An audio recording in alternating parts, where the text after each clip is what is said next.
Spain നായകൻ Rodri ടീമിലെത്തിച്ചതോടെ Barca ലക്ഷ്യമിടുന്നത് പ്രതാപകാലത്തെ മികവിലേക്ക് എത്തുക എന്നതാണ്. മധ്യനിരയുടെ താളമാകുന്ന റോഡ്രിയായിരിക്കും ബാഴ്സയുടെ കളി നിയന്ത്രിക്കുക.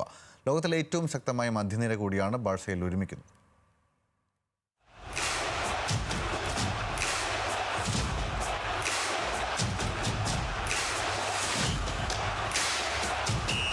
ഒരിക്കൽ യൂറോപ്യൻ ഫുട്ബോളിനെ അടക്കി ഭരിച്ച കാലമുണ്ടായിരുന്നു ബാഴ്സലോണയ്ക്ക്. ഇനിയേസ്റ്റയും സാവിയും ബുസ്ക്വറ്റ്സും അണിനിരന്ന മധ്യനിര ബാഴ്സയുടെ താളവും വേഗവുമായിരുന്ന കാലം. പ്രതാപകാലം കഴിഞ്ഞതോടെ ബാഴ്സ തളർന്നു.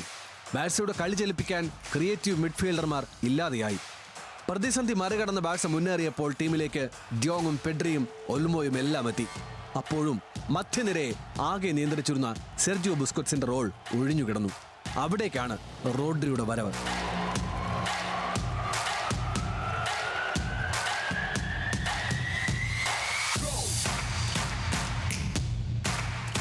സ്പെയിനിന്റെയും മാഞ്ചസ്റ്റർ സിറ്റിയുടെയും കളി നിയന്ത്രിച്ചിരുന്നത് റോഡ്രി എന്ന റോഡ്രിഗോ ഹെർണാണ്ടസ് ആയിരുന്നു.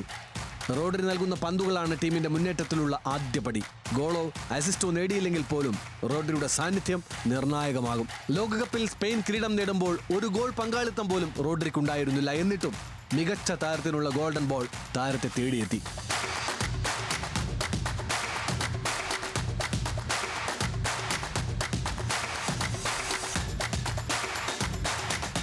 മുപ്പതുകാരൻ റോഡ്രി 4 വർഷത്തെ കരാറിലാണ് ബാഴ്സയിലെത്തിയത്.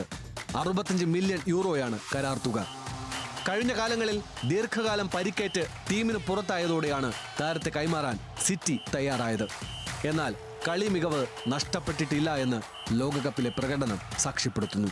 നേരത്തെ റയൽ മാഡ്രിഡിലേക്ക് പോകാനായിരുന്നു റോഡ്രി താൽപര്യം പ്രകടിപ്പിച്ചിരുന്നത്. കൈമാറ്റം വൈകിയതും സ്പെയിൻ ടീമിലെ ഭൂരിഭാഗം അംഗങ്ങളും ബാഴ്സയിലുള്ളതും റോഡ്രിയെ ബാഴ്സയിലേക്ക് എത്തിച്ചു. സ്പെയിനിലും സിറ്റിയിലും കാണിച്ച മികവ് റോഡ്രിക്ക് ബാഴ്സയിലും തുടരാനായാൽ കറ്റാലന്മാർക്ക് വീണ്ടും യൂറോപ്യൻ ഫുട്ബോളിന്റെ അധിപന്മാരാകാം. Sports desk, news Malayalam.